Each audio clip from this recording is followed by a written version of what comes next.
Hola amigos míos, ¿cómo andan? Les doy la bienvenida a un nuevo video en mi canal.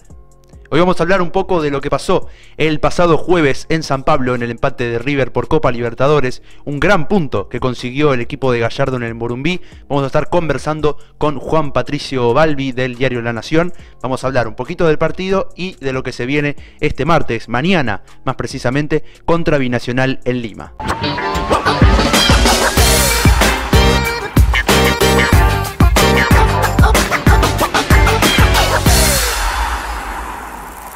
Bien, Juan, bienvenido, muchas gracias por sumarte al canal.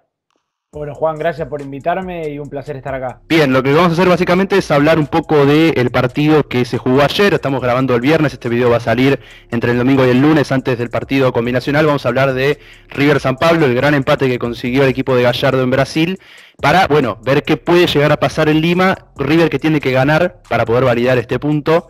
Te quería preguntar del partido que se jugó en Brasil. ¿Cómo viste vos el esquema inicial de River? Porque yo lo vi un poco solo en Enzo Pérez, ya habíamos hablado en el canal sobre las subidas de los laterales de San Pablo, la cantidad de volantes que tenía, que River tenía que poblar el mediocampo. A mí me parece que en el primer tiempo Enzo Pérez se vio bastante solo y si bien San Pablo no explotó eso con chances claras de gol, sí River lo sufrió con el desgaste. ¿Vos cómo lo viste? Sí, en cierto punto coincido con eso. Creo que hay algo fundamental, que es que el 4-3-3 que usó Gallardo me parece que fue muy puntual de este partido para contrarrestar un poco el esquema inicial de San Pablo, que solía ser 4-3-3 y que terminó siendo en esa formación táctica. Hubo un gran trabajo de los tres delanteros, de presión, de intensidad constante. Por algo también optó por el ingreso de Julián Álvarez en lugar de otras opciones que quizás le hubieran aportado más en la creación, como puede ser Ferreira o Carrascal. Y me parece que hay que analizarlos de ese lugar. Enzo Pérez quedó quizás un poco solo, ¿no? En ese círculo central, en ese eje del terreno, y quizás fue el jugador al que más se le notó la falta de timing o de presencia física y de regularidad de partidos por esta soledad en el campo. Muchas veces se tuvo que retrasar a ayudar a los defensores centrales, pero en líneas generales me parece que es un partido para analizar con todo el contexto que tenía encima, de venir sin 6 meses de actividad. Y el gran partido que ha hecho River me parece que toma mucho valor con el contexto mirado también hacia adelante. Y por otro lado, me parece que en líneas generales fue un gran partido, que no hubo puntos muy bajos como para preocuparse a futuro. Todo lo contrario, sino que fue una actuación más que convincente, que de alguna manera reafirma todas las ideas de juego que el técnico Marcelo Gallardo ha sabido imponer a lo largo de estos años. Sí, a mí me parece que el tema de lo físico, digamos, estos 6 meses sin jugar, no pesaron demasiado porque San Pablo no es un equipo con tantas herramientas futbolísticas. Yo creo que si San Pablo estuviese un poquito más trabajado, capaz que se imponía sobre River. Yo creo que los goles, muchas veces los goles no explican el partido, pero esta vez sí explicaron el partido en el caso de los goles de San Pablo. El primer gol yo creo que viene por ese desgaste de que los laterales estaban cubriendo mucho la zona del medio porque Enzo Pérez estaba muy solo. Nacho Fernández al principio arrancó con poco compromiso en la marca, que él suele tener ese compromiso defensivo, suele marcar, vemos a veces los mapas de calor de él y es en toda la cancha que lo vemos. Me parece que, digamos, el partido River lo planteó bastante bien y no lo sufrió tanto porque San Pablo no tenía tantas herramientas futbolísticas como digo, pero a la vez River se mantuvo en ritmo, que fue lo que planteó Gallardo en conferencia de prensa, de que ellos iban a ir a dar pelea igual.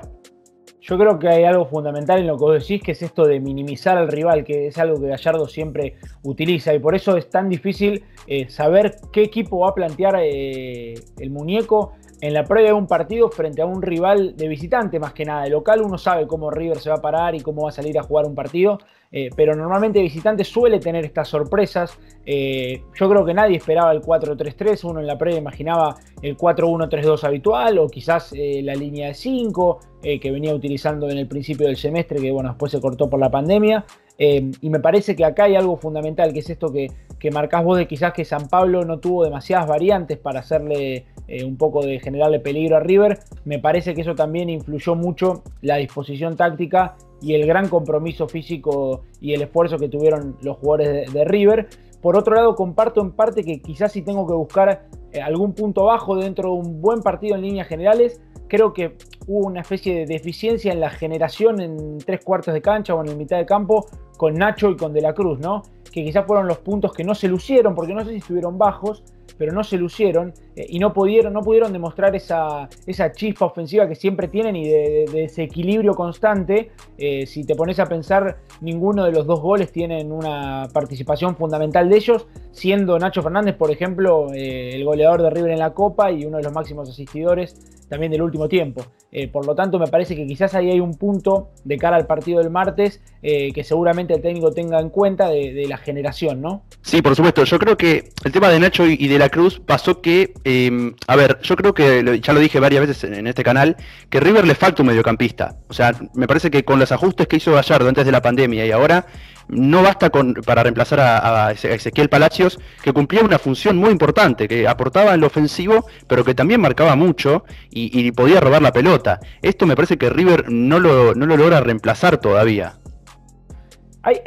Ezequiel Palacios es un jugador que no se encuentra en el mercado, y eso lo ha dicho Gallardo. No hay un jugador que tenga sus características tan completas, porque atacaba, defendía, se desplegaba en el campo, tenía una potencia física incomparable y por algo podía jugar de volante central, de volante por derecha, hasta si querés lo podía soltar en el medio como una especie de volante mixto, que creo que es su mejor posición, ¿no? Porque es donde mejor actúa con sus dos facetas. Está claro que les falta ahí un volante, especialmente yo siempre marco que desde la salida de Sánchez, River nunca más tuvo un 8, un 8 clásico como era Carlitos Sánchez.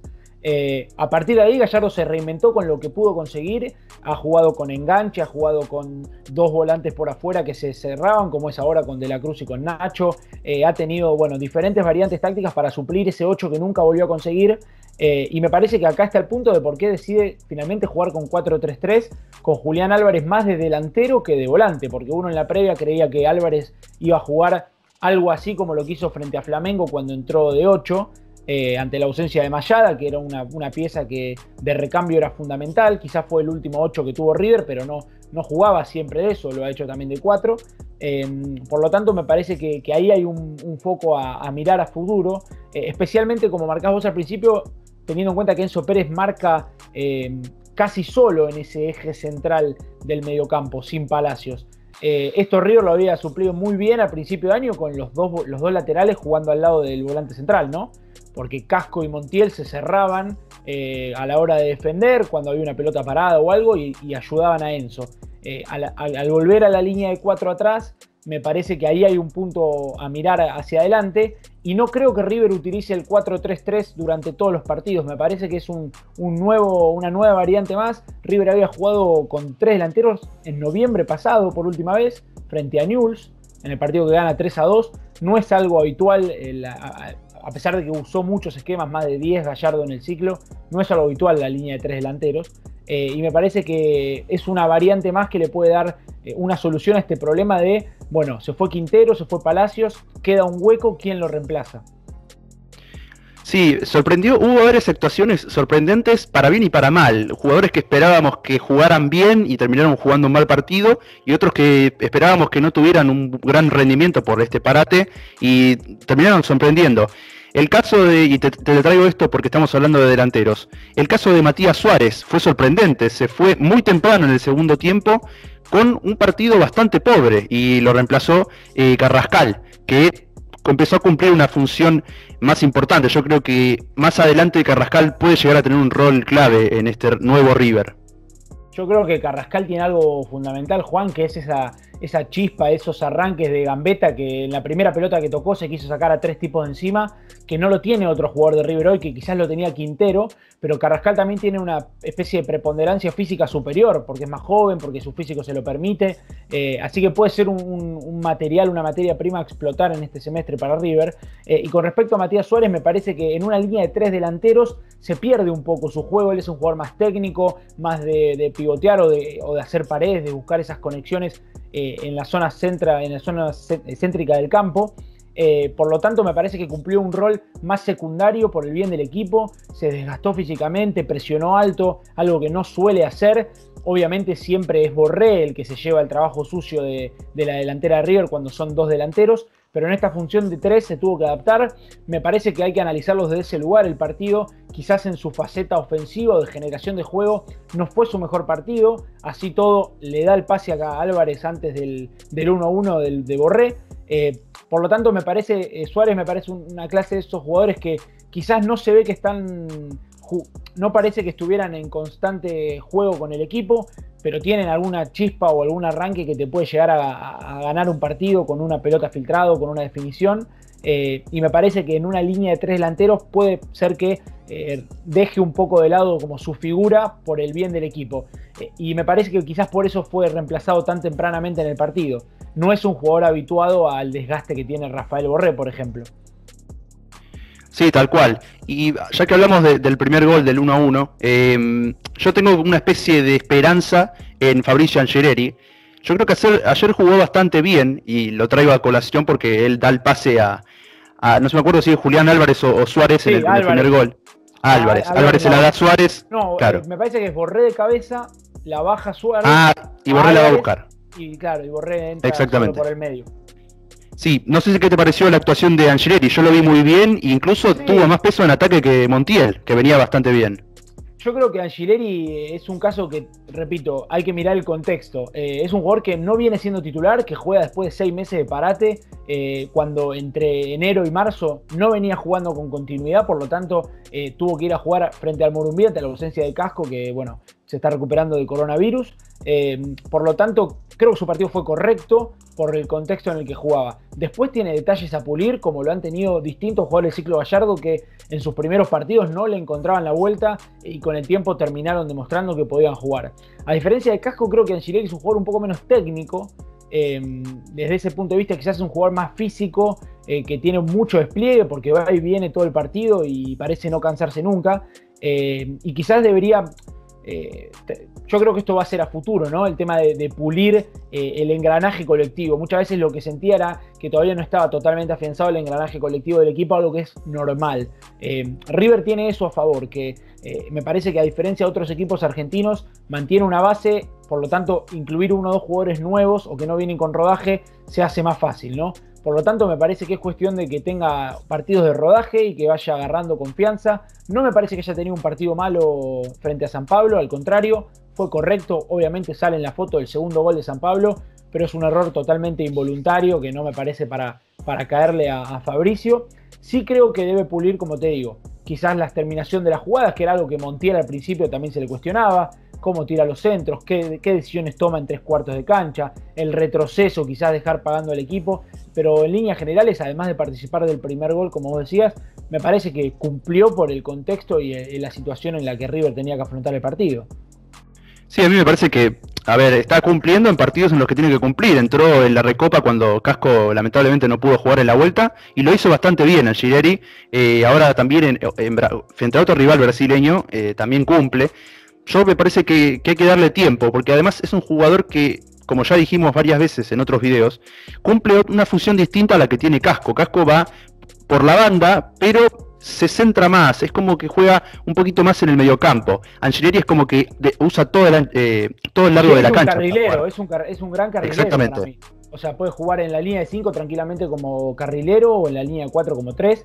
Casco en sus inicios era delantero, tiene ese alma de meterse para adentro y a veces por eso lo vemos llegar a línea de 3/4 de cancha metiendo un pase filtrado como si fuese un 10, que lo ha hecho muchas veces. Son jugadores distintos y también hay que entender que Casco al principio era cuestionado. Y si nos ponemos a pensar la cantidad de jugadores cuestionados que después terminaron cerrándole la boca a los hinchas, hay un montón. De la Cruz, Piti Martínez, Borré que está cerca de ser el máximo goleador del ciclo Gallardo. Al principio lo cuestionaban porque erraba goles. Yo creo que es todo parte de un proceso de adaptación normal. No es lo mismo jugar en Godoy Cruz que en River, sin desmerecer lo que es Godoy Cruz, porque Angeleri ha tenido grandes campañas en Godoy Cruz, pero no es lo mismo la presión y el contexto en el que se vive en River y tener que ir a jugar al Morumbí frente a San Pablo.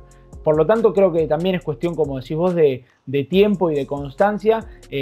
Yo creo que va a seguir siendo suplente, pero como rueda de auxilio me parece que es un buen jugador y tampoco creo que esté disconforme él con el rol que tiene en el equipo. No, tal cual. Otra cosa que me sorprendió fue la actuación de Martínez Cuarta. Tuvo un partido de esos que ponen en compilados en YouTube de Sí. habilidades y demás. Jugó bastante bien, tuvo una salvada heroica sobre el final del partido, cuando River ya se estaba quedando sin nafta por el desgaste, por lo lógico de estar parado 6 meses. ¿Qué te pareció Martínez Cuarta? Yo a principio de año lo veía medio inseguro, para mí ya cumplió su Claro. ciclo en River, pero esta vez sorprendió. Yo lo que pensaba era, en un principio, era si iba a jugar Robert Rojas, ¿no? Porque había sido el mejor defensor central de River en la línea de tres que componían entre Paulo Díaz, Pinola, Martínez Cuarta y Rojas en el último tiempo. Y me sorprendió la presencia, la ausencia de Rojas, digamos, porque yo creí que quizás podía jugar Pinola frente a Binacional y Robert Rojas frente a San Pablo. Pero los vi bien a los dos, especialmente a Martínez Cuarta, además de participar en el segundo gol con la asistencia, que estuvo muy rápido y muy lúcido para jugar la pelota como si fuese un delantero más. Muy sólido, muy seguro, muy bien físicamente, jugó los 90 minutos con mucha concentración, características del mejor Martínez Cuarta que hemos visto en el 2019, ¿no? el año pasado. Yo considero que es un jugador muy pero muy bueno, con mucha proyección. Obviamente ya no es un chico, tiene 24 años, así que tiene también un aplomo distinto al que tenía antes. Considero que puede estar en el radar de un club europeo tranquilamente. Se habla del Celta de Vigo ante una posible partida, y creo que River lo sentiría de tener que sufrir su partida, aunque tampoco modificaría la estructura general, que es algo que Gallardo siempre mira a la hora de elegir a quién prescindir, ¿no? Porque bueno, en ese puesto tiene a Rojas y a Paulo Díaz, que son dos jugadores que ya demostraron que pueden jugar. Bien, ya para ir cerrando más o menos este análisis del partido con San Pablo, te quería preguntar cómo lo viste a Armani. Yo creo que nunca antes lo vimos tan inseguro. Hubo una jugada en la que él podría agarrarla y salió con los puños. Yo creo que es parte de la inactividad, pero hay que tener cuidado con eso, me parece. Sí, sí, me parece que es un poco eso, de la falta de rodaje. Para un arquero es muy importante estar en actividad. Lo hemos visto sucesivos casos en la selección argentina, de arqueros que quizás salían a atajar en eliminatorias o torneos internacionales y bueno, sin continuidad es un poco más difícil. Me parece que Armani tampoco es un arquero que sea predominante su salida o el achique, sino que es un arquero más posicional, de esperar. Y creo que quizás en algunas jugadas especialmente tuvo algunas inseguridades aéreas, más que nada, ¿no? Como decías bien vos, en los centros o en los corners, en los tiros libres de San Pablo. Así todo termina siendo fundamental, porque en el primer tiempo le saca una pelota bárbara a Hernández y en el segundo tiempo también controla una que la encontró porque había 10 personas tapando el tiro y bueno, sí, podría haber sido una derrota para River, que se le complicaba el panorama. Obviamente nadie discute la jerarquía de un arquero como Armani, y creo que va a ser cuestión también del correr de los partidos para que vaya tomando seguridad. Igualmente creo que esas pelotas como la que atajó al final son puntos de partida en los arqueros, porque es un envión anímico y de confianza, porque bueno, cuando quedó bollando esa pelota podría haber sido gol tranquilamente, porque con la visión tapada y en momentos así donde cualquier cosa puede suceder, podría haber pasado cualquier cosa realmente, y bueno, apareció ahí Armani una vez más para salvar a River. Haciendo un repaso así más o menos del partido, yo creo que el primer gol de San Pablo llega por esta falta de ocupación de los espacios en la mitad de la cancha, que dejó a Enzo Pérez muy solo, y que Montiel quedó relegado a esa función de marcar lo que no estaban pudiendo marcar ni Nacho Fernández ni De la Cruz por un esquema algo defectuoso. Ahí llega Reinaldo, patea y se encuentra con Enzo Pérez, da el rebote y termina en gol. Después, al final del partido, River 2-1, San Pablo ataca por la banda y pasa más o menos lo mismo. Llega Reinaldo nuevamente, patea, ataja a Armani y se la lleva puesta a Angileri. Esa vez River ya había encontrado el rumbo del partido, ya había encontrado cómo atenuar esa presión de San Pablo. No sé si presión, pero presencia de San Pablo en el mediocampo. Sí. Y yo creo que lo que faltó ahí en la marca fue parte de este desgaste de la inactividad. O sea, River no sufrió la inactividad, pero a la vez sí la sufrió en el resultado. Sí, yo creo que los últimos 15 minutos no fueron igual de intensos que los primeros 75. Y quizás eso termine influyendo un poco en el final del juego, que después del 2-2, a pesar de que River tuvo una jugada muy clara, que fue un cabezazo de Pinola, tampoco fue con todo decidido a buscarlo como si estuviese en el Monumental en un partido de campeonato habitual, ¿no? Creo que ahí jugó un poco, como decís vos, la inactividad. Yo no noté diferencia física, cosa que me sorprendió porque creí que más desde lo futbolístico no, porque River tiene jugadores de elite que saben adaptarse a los momentos y que la técnica no se pierde, pero sí desde lo físico y desde lo posicional, del hecho de tener que volver a pisar una cancha, jugar frente a un rival, porque River no había tenido amistosos frente a rivales tampoco. Y eso me sorprendió. Sí considero que son cuestiones que seguramente las van a ir puliendo con el paso de los partidos. A mí el segundo gol de Binacional, de San Pablo, me hizo acordar un poco al primer gol de Flamengo en la final. Ese desborde que nadie espera por el costado, el pase atrás, y bueno, Armani que no puede responder.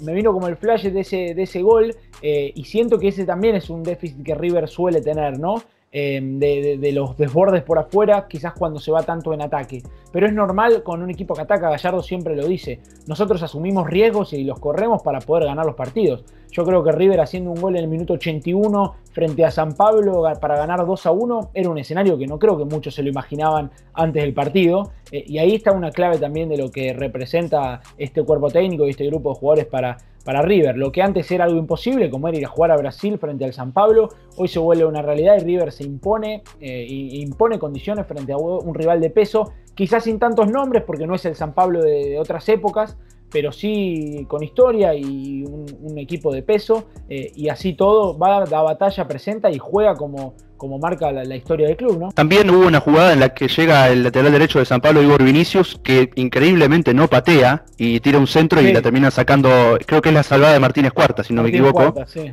Claro. Te quería preguntar, porque para mí este punto vale siempre y cuando en Lima se haga la tarea, porque Binacional es un equipo bastante limitado.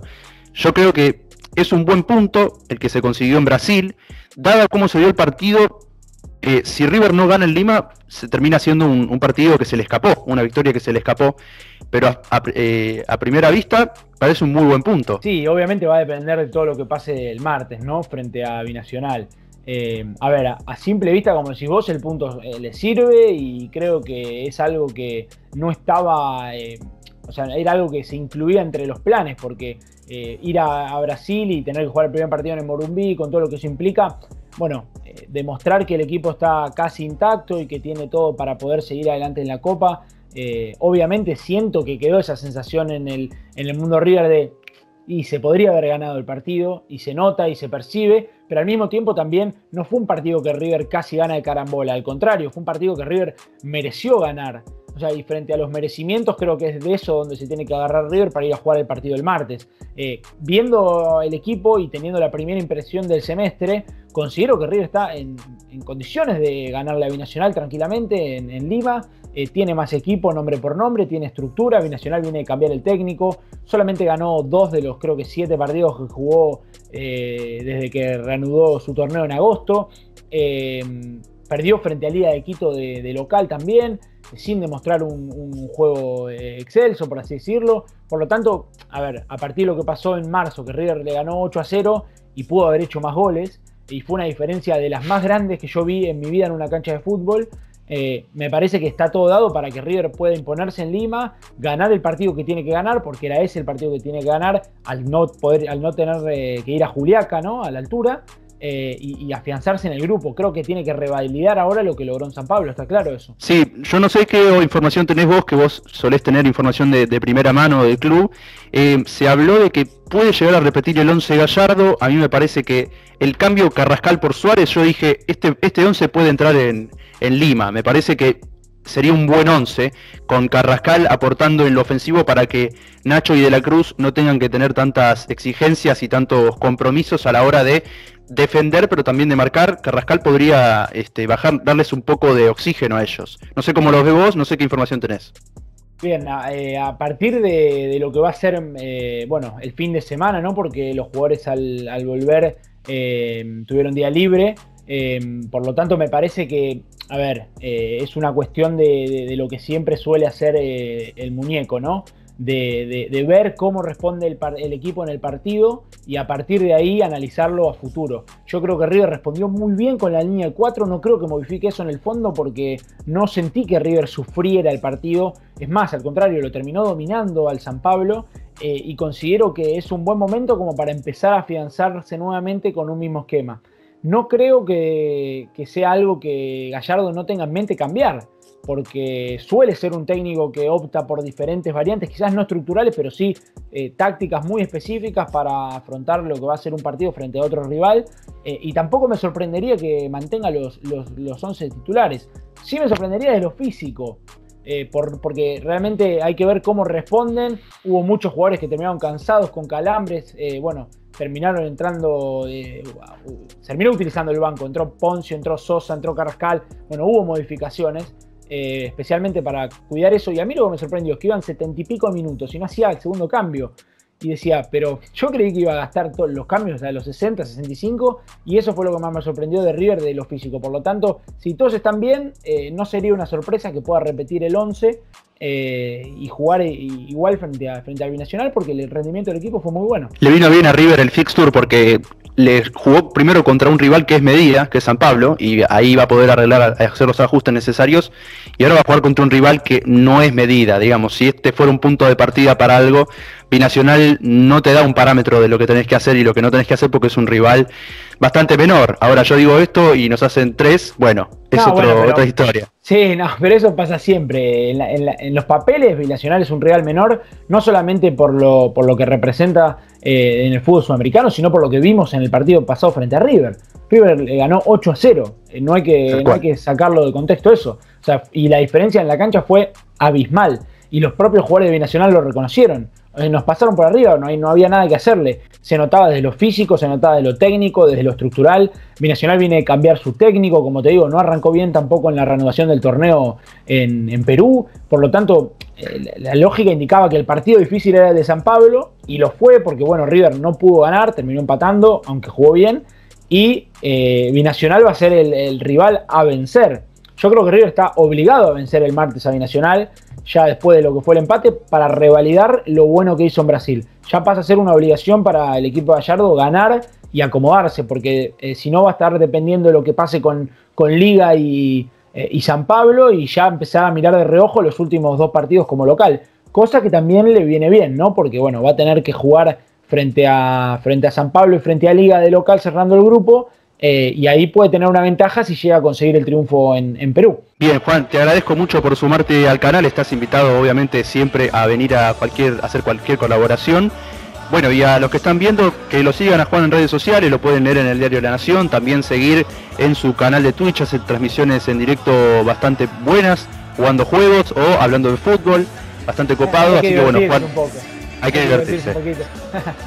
Gracias a vos por invitarme y te felicito por el contenido. Sé que es difícil crear contenido y explotarlo a full, implica mucho esfuerzo, mucho laburo, así que felicitaciones y a meterle pata. Muchas gracias, Juan, y nuevamente gracias por sumarte. Nos vemos en un próximo video, amigos. Hasta luego.